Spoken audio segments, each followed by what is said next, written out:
note, just touching about, well, we have the majority of people in this country being women, and yet we don't see that representation in governance. We don't see that representation in political parties. I don't know how many of you have seen some of the conversations that I had.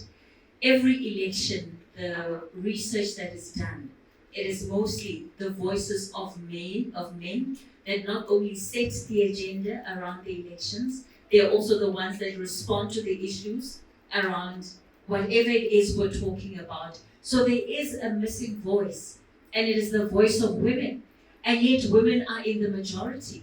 So how is it that a constituency that is able to sway the vote can have such little say on the vote?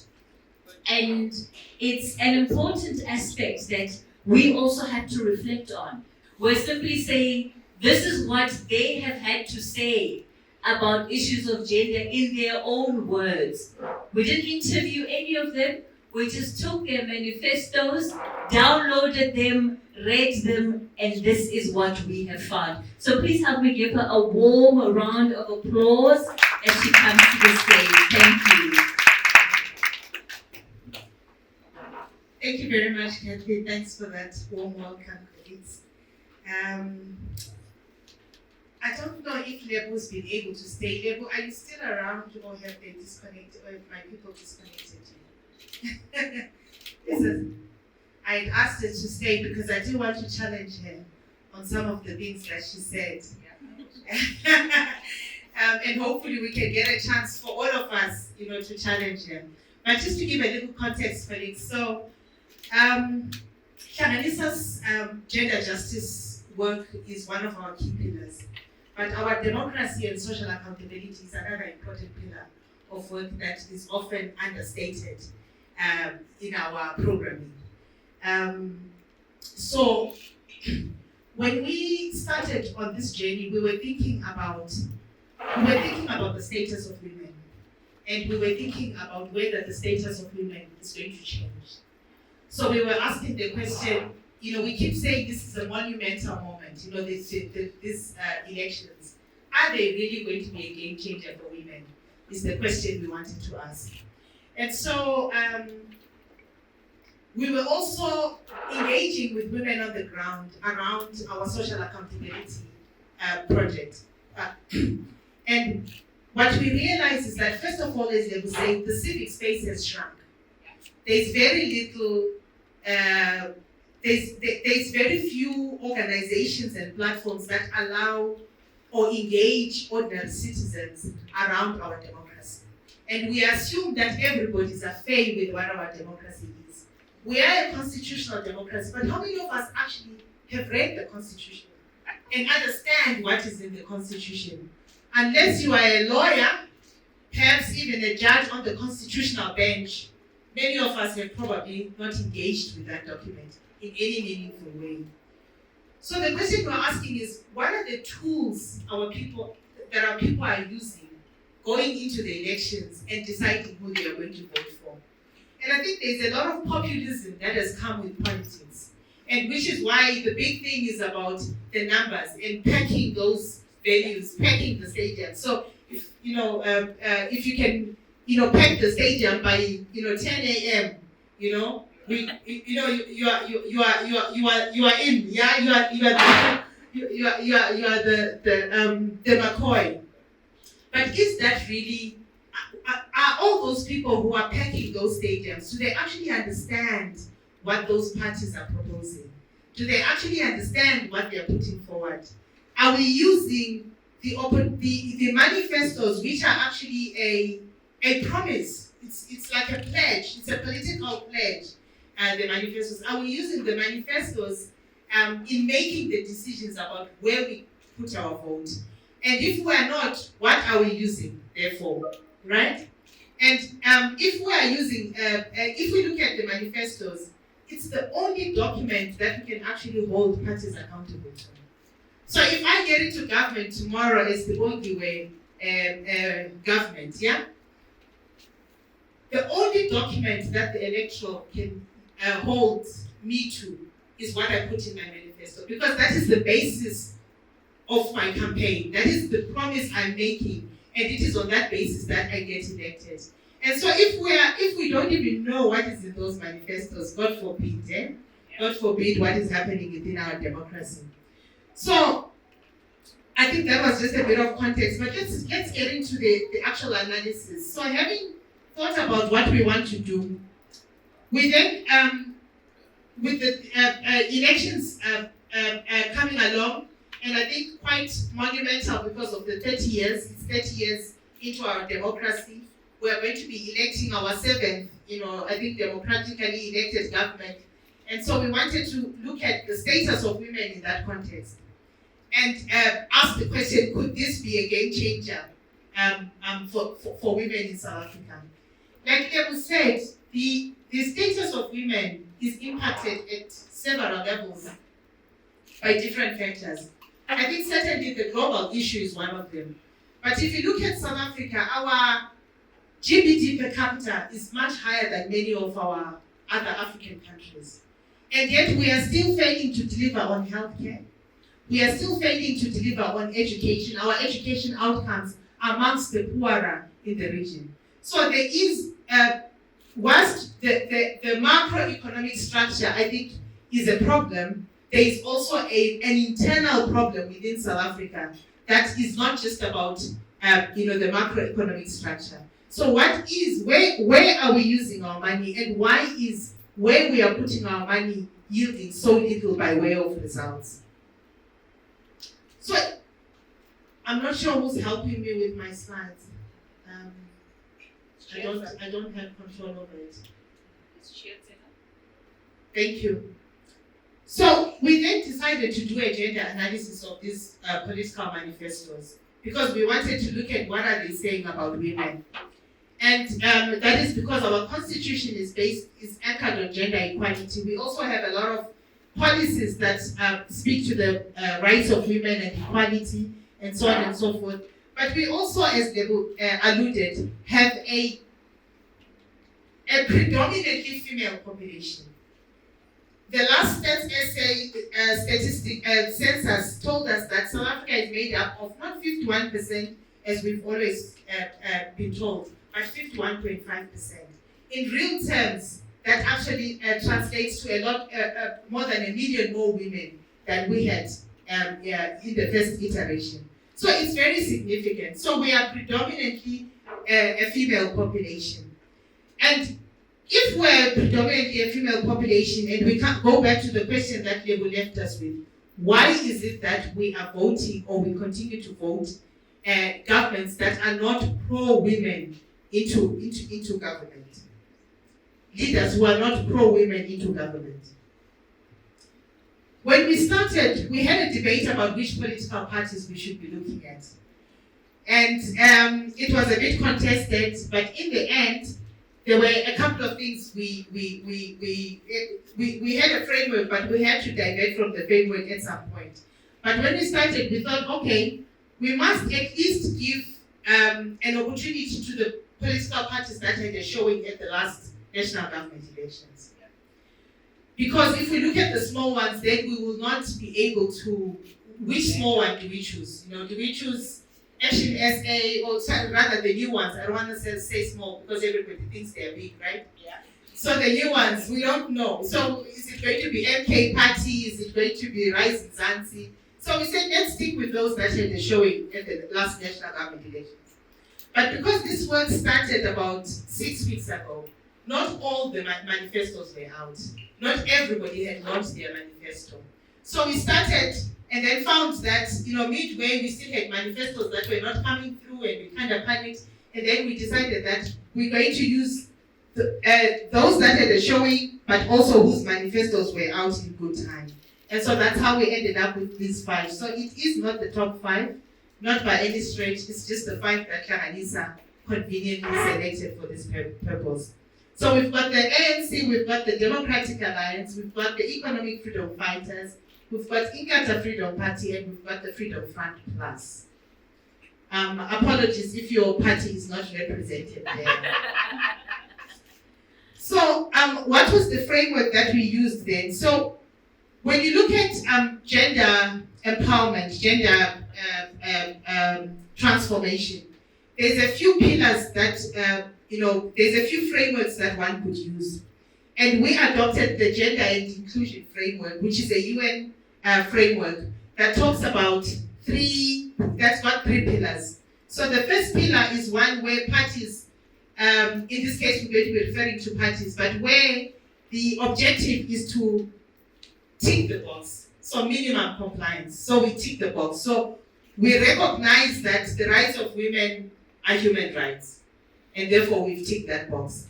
But we can go a little bit further than that and start talking about empowerment and start looking at programs that actually create opportunities for women, that actively create opportunities for women. So that second pillar is the empowerment pillar. But we can go further than that and start to look at and challenge some of the power relations that exist and start to look at some of the things that don't relate to women but impact women disproportionately. So as we go through this analysis, you'll ask me, but why do we have land there? Why do we have climate there? We have land there, we have climate there, because women are disproportionately impacted by these issues. And if our political parties are not paying particular attention to issues of climate and climate change, and yet we know that women are at the forefront of some of the catastrophic effects of climate change. We've seen what happened during floods. We know what happens during drought, right? As part of climate change. If we're not addressing the issue of land and food security, we know that with land, access to land, comes the ability for women to provide for their families. If we're not addressing the issue of energy, the energy crisis is a crisis for everyone, but women are disproportionately impacted by the energy crisis. Because at a grassroots level, we are the ones that prepare food, and therefore need energy. But also, at a macro level, when there is no electricity, we are the most vulnerable to crime, as we walk down, to catch taxis and so on and so forth. So our framework included those different areas. We then, within that framework, looked at indicators that we're going to take, and this is going to be the core of my presentation. So we looked at gender sensitivity, and in gender sensitivity, so that's almost like the superficial stuff. How are you using your language, right? Yeah. What are your priorities? What sort of actions are you promoting? Are you even mentioning women within the context of your work? Do you even recognize that, it's not just everybody and we are not a homogeneous group, but actually we should be thinking about women. So that's just the word usage. Then we went further and looked at women participation, so the issues of parity. South Africa's got one of the highest parity levels, gender parity, levels in parliament. So if you look at, in fact, not just on the continent, but globally, we have a very high representation of women. So we decided that parity was not the only thing we were going to look at, because just having women at the table doesn't mean that those women have the decision-making authority, doesn't mean that those women can actually change the fortunes of the women who are not represented at that table.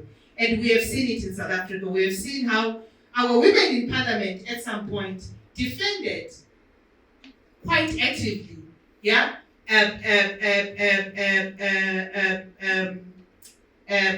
cases of misuse of public funds that could have gone and transformed the lives of South Africans. But our women found themselves in a situation where, because of partisan politics, because of various other structural issues as well, found themselves having to defend the indefensible from a gender empowerment perspective.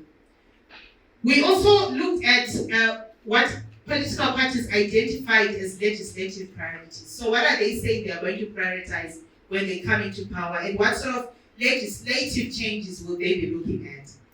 We also looked at the political pledges in relation to socio-economic priorities. And in that, we looked at employment, we looked at energy security, we looked at climate change, we looked at economic empowerment, we looked at land reform, we looked at care work, which we had started to talk to. We looked at gender-based violence, crime, food security. And the last pillar we looked at was the provision of services. So education, water, housing, all of those things important, healthcare, sanitary facilities, and social grants. and social grants tends to be the most contested of these issues. But let's have a look. So in terms of gender sensitivity, which is the first one, many of the parties actually alluded or at least recognized that there is children, that there is gender, that there is women, that there is elderly, that there is LGBTI groups, and that all of these people need to be, all of these needs, people have diverse needs that need to be taken into account, right? Within the ANC, the word gender, so once we saw women, we saw youth, we saw girls, young girls, the word gender was used only once and in relation to gender-based violence. So everything else didn't quite have a gendered dimension to it, but gender came in relation to gender-based violence. Similarly, the DA also had women, youth, in terms of the words that they were using. We didn't find any LGBTI within the DA. The EFF also had women, girls, they had sex workers, they had domestic workers, they had gender, they had LGBTI. So there was a much richer use of language in terms of just gender sensitivity. The similarly, women, girls, we saw all those words coming through. Again, gender in relation to gender-based violence. The Freedom Flag Plus does not mention women, does not mention, in fact, they don't only not mention women, they also don't mention men, in fairness, yeah? For them, everybody's the same. So our approach is not differentiated. There isn't an emphasis on women or any of the gender groups to any extent. The second thing we looked at was the political commitments to gender equality and social inclusion. So your human rights elements. All of the parties actually spoke about equal rights. So equal rights, women's rights. Two parties spoke about women's participation and representation. And in fact, the EFF went beyond that and put actual numbers where they were saying we would like to see X% of women on these structures, in municipalities, in local government, and so on and so forth. And our colleagues, this does not mean that we are not saying that these political parties will be true to will honor this. We did a desktop analysis of what they were saying in their manifestos. Yeah. So when I refer to a political party and the position that they have taken, I do want to put a disclaimer that it's not because we think that their promise is any better, but we are saying what they've put on paper, right? What they put on paper is suggestive of at least either having applied themselves or appreciated issues of gender equality and social inclusion. We also looked at the rights of immigrants. The rights of immigrants was looked at because we do know that when you look at immigrants in South Africa, a lot of rights issues impact female immigrants. So we were thinking about our political parties thinking about the vulnerability of female migrants, and especially in the context of domestic workers. There is close to 1 million domestic workers in South Africa, and over 50% of those domestic workers working in our homes, working under very precarious labor conditions, are actually foreigners, and many of them undocumented migrants. And so the issue of rights, as always, the rights of migrants, is an important one when we're thinking about gender and gender inclusion. So you will see that only one political party actually spoke about the right of immigrants. LGBTIQ, it was quite interesting because there were parties that for some reason we would have expected would be a lot more inclined to speak about LGBTIQ issues. But in the manifestos that we tested, the ANC and the EFF were the only ones that actually referred to the rights of LGBTQI persons. We also looked at other rights. So the other rights that we considered were land rights and labor rights. Labor rights because women in this country have very precarious work conditions. And it's important for us as we think about labor rights to think about what those labor rights mean for women. Again, 3 out of the 2 political parties actually alluded to the issue of labor rights. Only one of them spoke about labor rights in relation to women. All of them spoke to land rights, clearly with a different take on what land rights means, but at least all of them alluded to the issue of land rights. So the next area we looked at were political pledges on priority areas. The next slide, Chiedza. Political pledges on priority areas. It was interesting to observe that all of these parties had identified more or less the same priority areas. So everybody's talking about labor, minimum wages, everybody's talking about rebuilding the economy. All but one were talking about climate action. All of them have some reference to gender-based violence and how they would like to look at legislation relating to gender-based violence and femicide. All of them were talking about economic empowerment. All of them were talking about energy crisis. All of them were talking about immigration. The difference between immigration and migrant rights, so the one is a rights-based approach. This one is what are we going to do about immigration, about our borders, tightening our borders and so on and so forth. So in terms of the priority areas, we all had the same understanding, and perhaps it's an indication that the understanding of where South Africa is and South Africa's challenges currently is common. There's a common understanding of where we are. The next area we looked at were political pledges on social and economic justice issues. This was quite an interesting one because a lot of these issues impact women and impact women disproportionately. And I think when we talk about the status of women, it is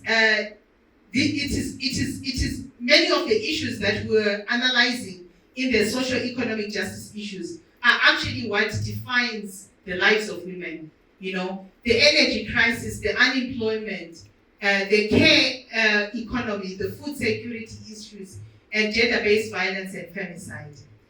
So if you look at the energy crisis, everybody was talking about the energy crisis. Clearly, what they're proposing is quite different. So the ANC is talking about,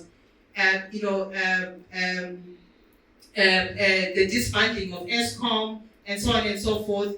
And many of them were talking about the energy crisis at a macro level. Nobody was talking about the impact of energy at a household level, the impact of the energy crisis at a household level. Nobody saw the energy crisis as a gender with a gender dimension. All of the political parties were talking about the need for us to address the energy crisis in one form or another. The unemployment and job creation. Again, 3 out of the 5 political parties were talking about unemployment and job creation. Only one party, which was the EFF, was actually talking about job creation for women. So looking at where women's participation in the job market and looking at how that can be augmented. And that is not to say the others were not thinking about women, but the analysis was looking at whether they mention women specifically. So in some instances, one must appreciate that some of the proposals that were being put forward could very well address some of the issues impacting women. But if there isn't a mention of women, then that means that we are not thinking about the disenfranchisement of women in particular. We looked at economic empowerment. Everybody was talking about economic empowerment. The 2 political parties were talking about economic empowerment using a gender lens and thinking about the economic empowerment of women.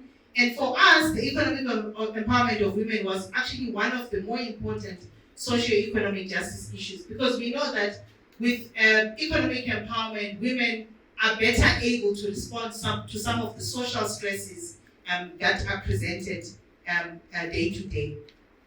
There was only one political party that spoke about the care economy. and that was the EFF. Nobody else recognized the care work that women are involved in. Nobody else recognized the unpaid and unrecognized care work that women are involved in.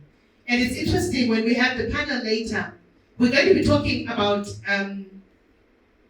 the Social Employment Fund. We've got a representative from the Social Employment Fund who will hopefully be talking about some of the issues relating to social employment and, you know, and how a lot of that work goes on without us thinking about it as employment and without us compensating women for doing it. And I think one of the key things about the Social Employment Fund is that it's actually been given an opportunity for care work that has been going on to be recognized and to be remunerated fairly. We also spoke about land reform and redistribution. 4 parties were speaking about land reform and redistribution.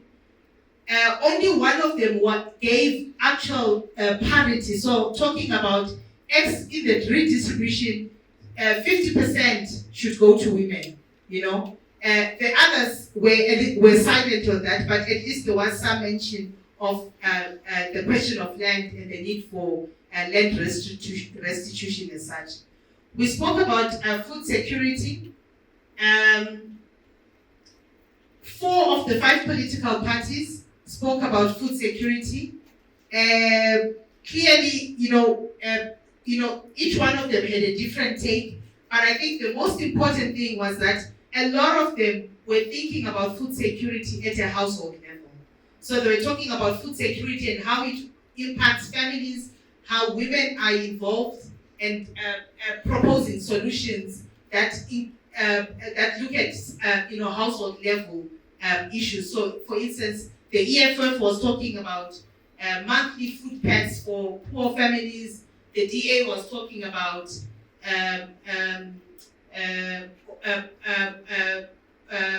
increasing the social grants to the poverty data line. So there was some innovative thinking about how we can address issues of food security at household level.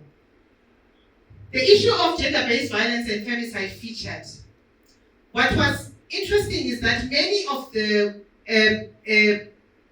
most of the political parties actually recognize it very superficially.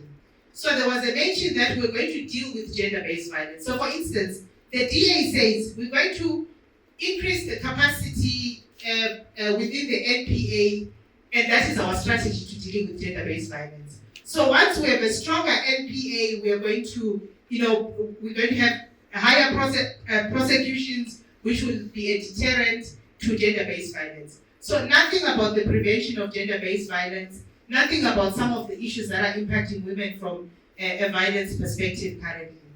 Similarly, the ANC said our approach to GBVF is going to be the implementation of the NSP. Now, if you don't know what the NSP, you will not know what the ANC was promising.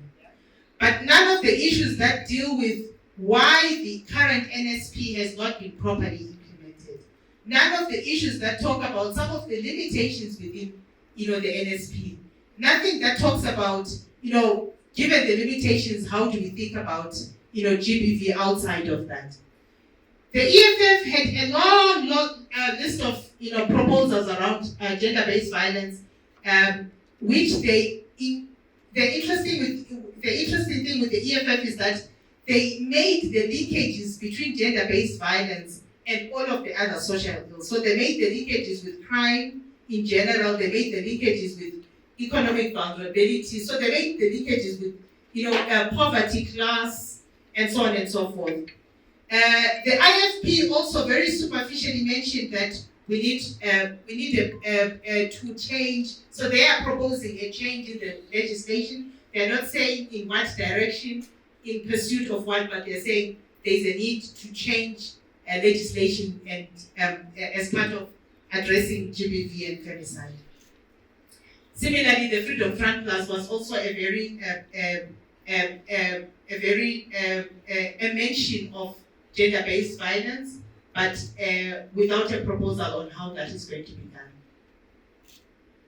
I think we can go past that. So the last area that we looked at was the political pledges in relation to improved service delivery.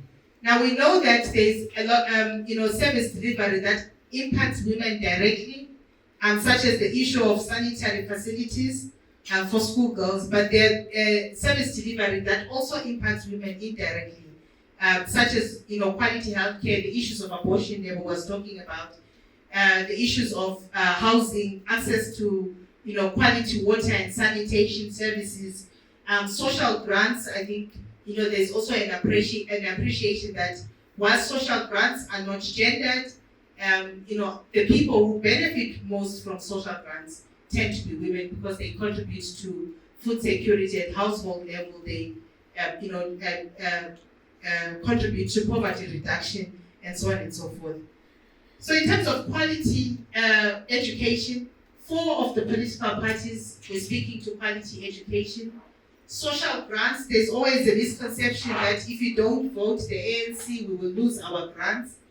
Most of the parties were talking about social grants. It was only the Freedom Front Plus that didn't mention any social grants in their manifesto. The issue of quality water and sanitation, 4 of the political parties were talking about quality water and sanitation at household level, but many of them were proposing solutions that looked at bulk water services. So they were looking at infrastructure and how the municipalities are geared towards providing clean and safe water. None of them spoke about the issues that rural women face in relation to water, unfortunately, especially quality water. Issues of quality healthcare, again, it was not a priority to most of the political parties that we looked at. It was only the DA and the EFF that actually spoke about quality healthcare, and both of them talking about quality healthcare for all, but no mention of some of the healthcare issues that impact women disproportionately, such as maternal child health, such as PMTCT, and so on and so forth. The issue of quality housing, only one party spoke about housing. So that gives us a sense of how important they think the issue of housing is to the lives of South Africans. The ANC was the only party that spoke about housing, but also the language has moved from guaranteed housing, free housing. The language is now talking about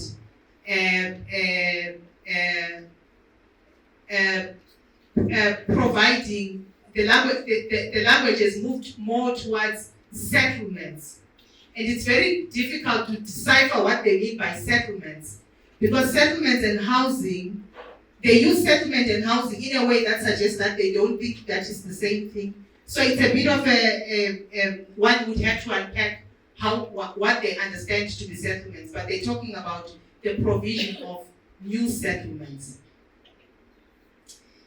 Only 3 political parties actually spoke about the issue of sanitary facilities for schoolgirls. Unfortunately, the ANC, the EFF, and the IFP, both the DA and the Freedom Front Plus did not mention anything about facilities for girls. The ANC was talking about VAT exemption for sanitary towels. Yes, they did. The EFF was talking about provision of free sanitary towels. In fact, they were suggesting almost like in the form of when we do food parcels at household level, those food parcels must include sanitary towels. So augmenting what the food parcels with some of the sexual and reproductive health needs of young girls. So this was the last area that we looked at. I don't want to go into the content analysis because I've sort of spoken to some of those issues. But I do want us to just touch on why is this important? Why is it important for us to do an analysis of gender? Why is it important for us to even talk about what the different political parties are pledging? 30 years later, 6 administrations later, women are still at the margins. And so the question is, is there any light at the end of this long tunnel. Based on what the parties are promising, I think there's still a lot that needs to be done. There's still a lot of gender blindness in how we look at social economic issues.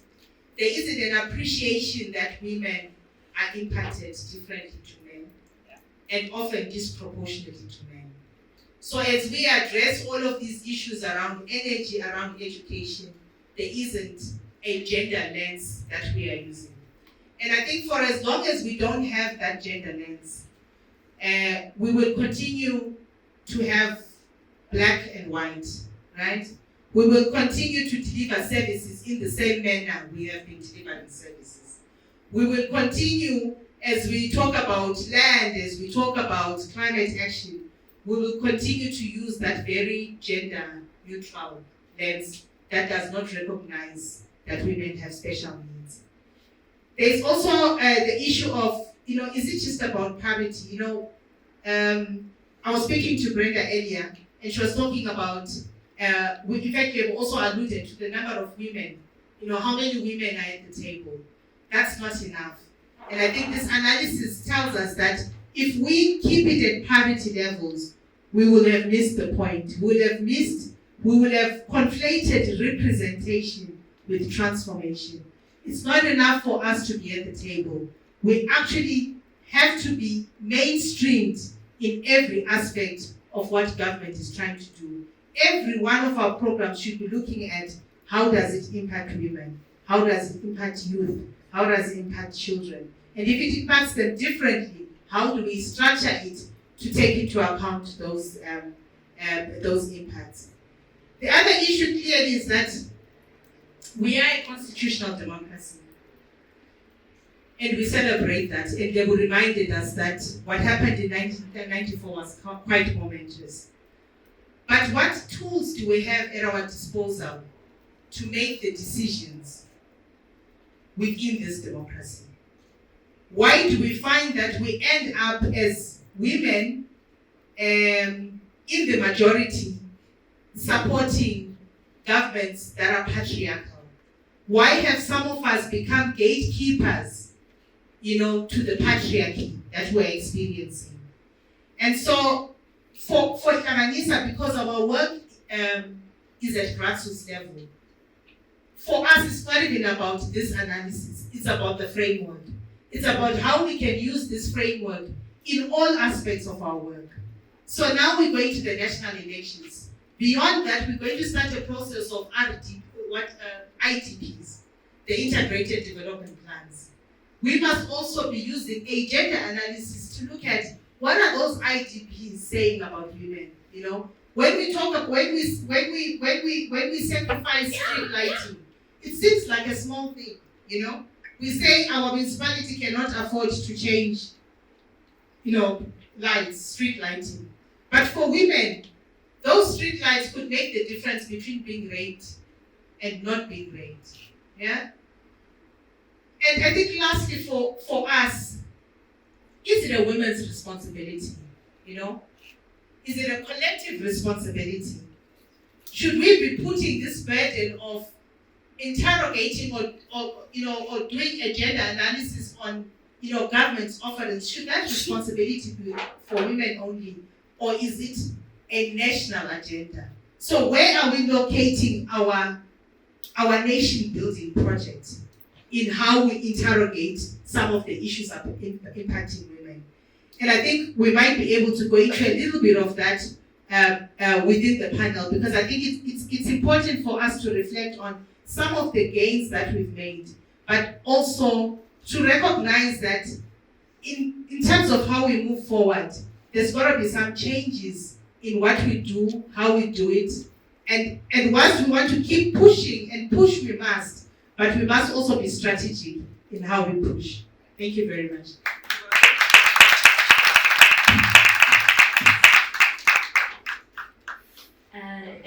Thank you so much for that, Bongi.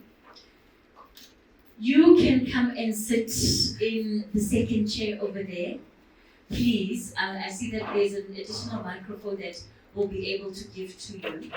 So I'm going to be taking just some questions for Bongi, specifically on this analysis of the election manifestos. Please, those of you that have questions for her, raise your hand. You can also introduce yourself, and I'd also love to know which organization in particular you're representing here today. So we'll kick it off with just a first round of questions. If they're just comments and reflections, let's rather save those for later. I'm going to start at the back. Yes. My name is Chiedza Chagutah. I'm from Overlap Online Radio, and I would like to find out from Bongi. I do apologize. I stepped in a little late, but I got the gist of what she was saying. With regards to the parties that were chosen by Hlanganisa for consideration, was it not a decision on the table to perhaps look at the new parties, since they are talking about transformation? Would that have not presented much better outcomes? That's my question for now. All right, thank you for that question. Any other questions this side?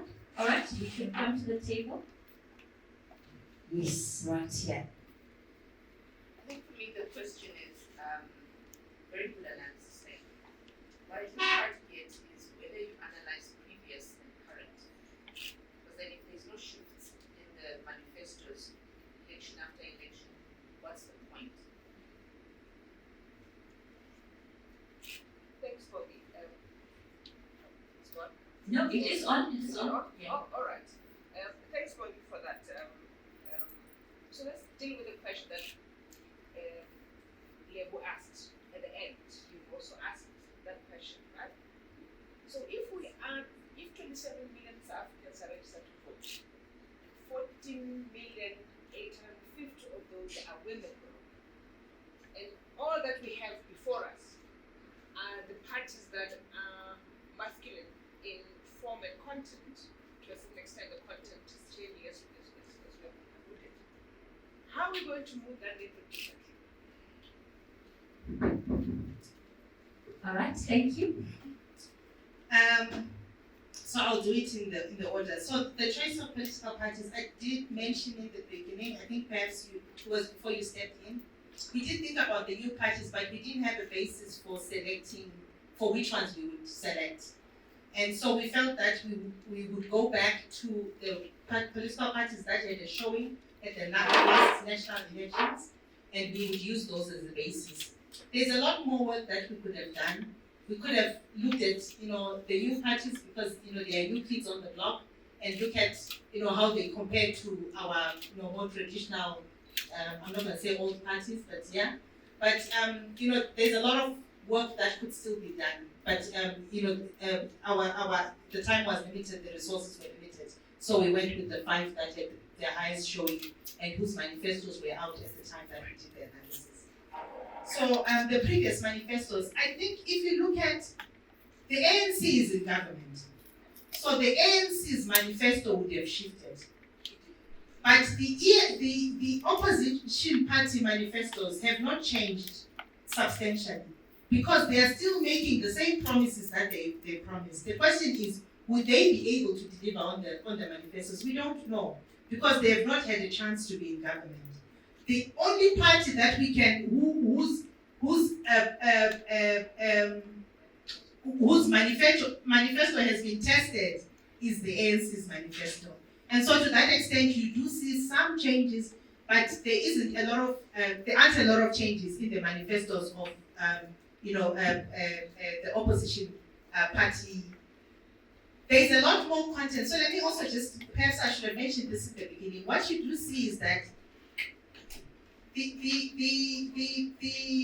the party's sense of the importance that they place on these manifestos is also quite different. So you've got the Freedom Plan plans, that's got a manifesto of 13 pages. And you've got the EFF that's got a manifesto of 340 pages. So in terms of content, and that is not to say the Freedom Front Plus does not have the content sitting somewhere, but it's about how they see the manifestos and what the manifesto could do for them in terms of securing that vote. And I think you do get a sense that not very many of the parties put a lot of emphasis on the manifestos, and that's because none of us read those manifestos. So why would they put their effort into detailing it if they know that none of us read the manifestos? So until we get to a point where our point of engagement is actually those manifestos, those pledges, those promises, because they are the only thing we can hold these governments in waiting, or aspiring governments to. Until we get to the point where we address, we use those manifestos, they will get away with giving us close to nothing. Actually, in fact, interesting enough, the gentleman, Rising Zanzi, has converted his manifesto into a book. I don't know whether you picked that up. So that manifesto has been converted into a book, which is an interesting format in my view, in terms of, I haven't read the book, but I saw, its premiere, which is an interesting format. But then again, how many South Africans are reading? Yeah, and can afford, yeah. The last question, and I think perhaps, I think it's a difficult one. So I think that's the answer we want to get, all of us collectively. What is going to change? In the last local government elections, there was a feminist party that came forward. I don't know if you recall. There was a feminist party that was put forward that was supposed to be pro-women, and they didn't go far. I remember engaging with the issue of whether I would vote for them by virtue of being a feminist party. And I'm ashamed to say in the end I didn't vote for them. Yeah? But is it going to be about, is it a women's agenda? Should women be the only ones who are concerned about the status of women? Should we need to have a feminist party or a women-run party or a women-run government before we actually address the issues of women? Or are the issues that impact women a case of national priority and national building, even when we have, what is seemingly a masculine, government in place? So I think that is the question for me. Just to follow up on a question that was asked, and it's your answer was on the representation, right? That the ANC is the only party whose manifesto has been tested because they are the government, they're the party in governance. But when we look at things from a local government level, of course, the picture changes quite significantly. So was there any opportunity to look at what some of these parties, the other parties, have done at a local government level? Because when I look at them, say for the Freedom Front Plus, all of them have a level of representation within wards to the point of agreements where they could sway a significant portion of what is going on in councils. If we're looking at the ANC, the DA, the EFF, and the IFP especially. So remember that the analysis was not, we didn't even attempt to go into how these parties are performing. Exactly. We deliberately stayed out of that. Yeah. Because if I promised X and I'm delivering Y, then one could say I'm not performing. But if I promised X and X was weak, and I'm delivering on X as weak as it was, then I'm delivering, right? So I think the issue of ability to deliver, you're right that the ANC is the only one that has been tested, but we also have, those that have been tested at local level. But we deliberately stayed away from looking at their track record. And in fact, as we went through the manifestos, there were areas where you were thinking, how are you going to do this? The EFF, for instance, proposes that the social grants will be, I think they're proposing a minimum of 6,000. Yeah? And so, it's easy for us to sit and, wow, because of the safety net that they're creating. But one would have to interrogate, where is that money going to come from? And so when we started, we wanted to do a deeper analysis, but in the end, we realized that we would need lawyers and economists and, God knows what specialist services to help us do that. So the analysis colleagues is based on the manifestos, and it's a desktop analysis. All right, thanks for that.